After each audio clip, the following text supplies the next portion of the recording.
আসসালামু আলাইকুম। আমার কাছে অনেকে জিজ্ঞেস করেন আমি মালয়েশিয়ার কোথায় থাকি, কি কাজ করি।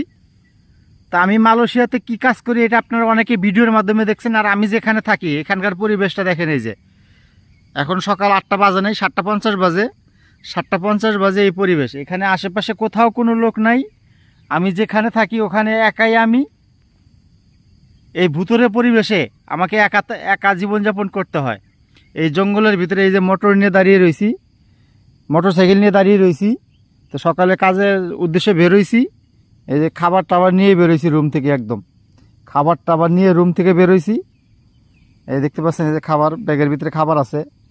তো এই এই ভূতের পরিবেশে একলা জীবনযাপন করতে হয় আমাকে।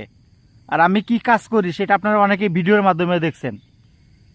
তো এটা একটা পাম বাগান। এই পাম বাগানের ভিতরে দেখতেছেন আশেপাশে কোথাও কোনো ঘরবাড়ি নেই, কোথাও কোনো ঘরবাড়ি নাই। এই যে জঙ্গল, এই যে পাম বাগান, আর এই যে চতুর্পাশে শুধু জঙ্গল। দেখেন আমি আপনাদের দেখাইতাছি, চতুর্পাশে শুধু জঙ্গল।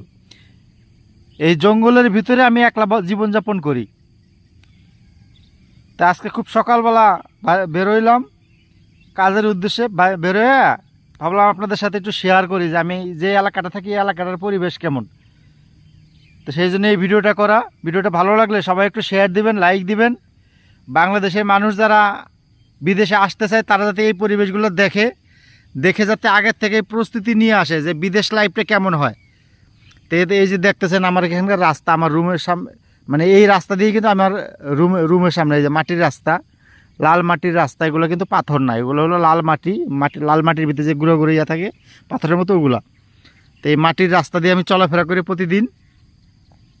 আর এটা হলো আমার জীবন সাথী, আমার একমাত্র পথ চলার সাথী।